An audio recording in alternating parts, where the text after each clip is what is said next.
Welcome to the short video where we're going to practice working with graphs of functions. With these type of problems, usually you are either asked to find f at something, or you are asked to find which f gave you something.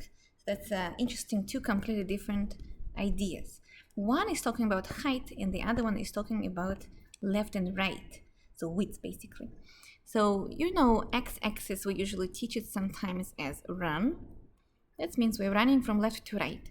And then y-axis or f of x axis, that's the same thing. We sometimes may rename it as g of x, m of x, whatever you want. That sometimes we call it rise, so it goes up and down. So basically we're running left and right, running up and down. And that's exactly what Cartesian coordinates are all about. So if we are asked to find f of -2, that means they want us to plug -2 into the function. That means, I would say like this, that means x is given as -2, because whatever is inside over here, it's my input. And the input is called x. X is given as -2. Let's find it. It's here on the left. You might not see because the font is small, but you know the idea. 2 units to the left because negative. So we are asked to identify the height of the graph of the function at -2. So I'm finding this height, and then I'm going to the right in this case to find, I find this point on the graph of the function, and I want to find how high it is. Well, it is -1 high.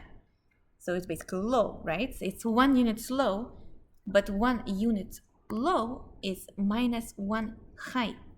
So I would say that for the first question, f of -2 is -1.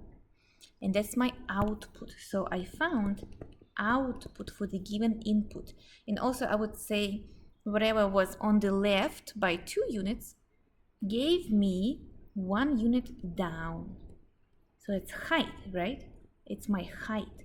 So I was asked to find the height with the given left or right point from the left to right to the up and down height. That's the idea. Let's do it here. Now, 2 different questions here. Actually, here they ask us. Let's do this one first because that's the same idea. What is f of 1? That means x is 1. So I need to find 1 on the graph of the function on the x-axis. I'm locating x-axis. Here it is. Here is my x. 1 is over here. If 0 is over there, right? So that's my 1. And then I'm looking at the graph of the function. And I'm like, oh, wait, it's exactly on that location. So what is the height of that blue, of that, let's see, yellow point? The height is 0. So f at 1 is 0 because the height is 0. It's not below and not above it's not below and not above x-axis, right? It's exactly on the x-axis. So the height is 0 height. And then the next question is the one that confuses students. They ask the other question. They give me the height. F of x is 3, and they ask me what input gave me this height.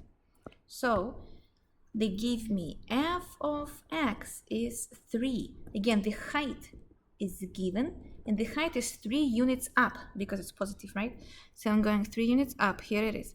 And they ask me to figure out what input gave me this height. Well, I'm looking at the graph of the function, and I find 2 points on that height. Imagine it's a mountain you was hiking. And apparently you passed this height twice, when you was hiking down, and then when you was hiking up and reached this little tip of the or hill of the mountain. So this height came from 2 inputs.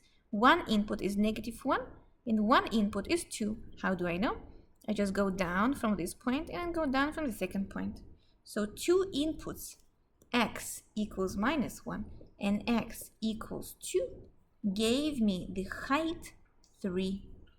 One input is on the left by 1 unit and the other input is on the right by 2 units. Very interesting. If they ask you to find only one value, then you don't have to find 2. And you just indicate one of these. Any of these will give you correct answer on the test or wherever you're asking this question for. So that's the idea. Hopefully now you feel more confident about this. Don't be afraid. If you see the number inside of the parentheses of the function, then that's my x. So I'm looking at the left and right location. Then I'm going to the graph of the function, and then I see how high that point is. So I'm looking for the height. If I'm not giving anything inside of the parentheses and I'm giving something outside of the equal sign, that means height is given. So I'm looking at the height, in this case it was 3, hitting the function where this function has this height, and then see what x gave me that height. That's the idea. So for the first type of questions, we're looking for the output with the given input of the function. And for the second type of the question, we're looking what kind of inputs gave me the output of the function. That's kind of very interesting concept. See you in my next video.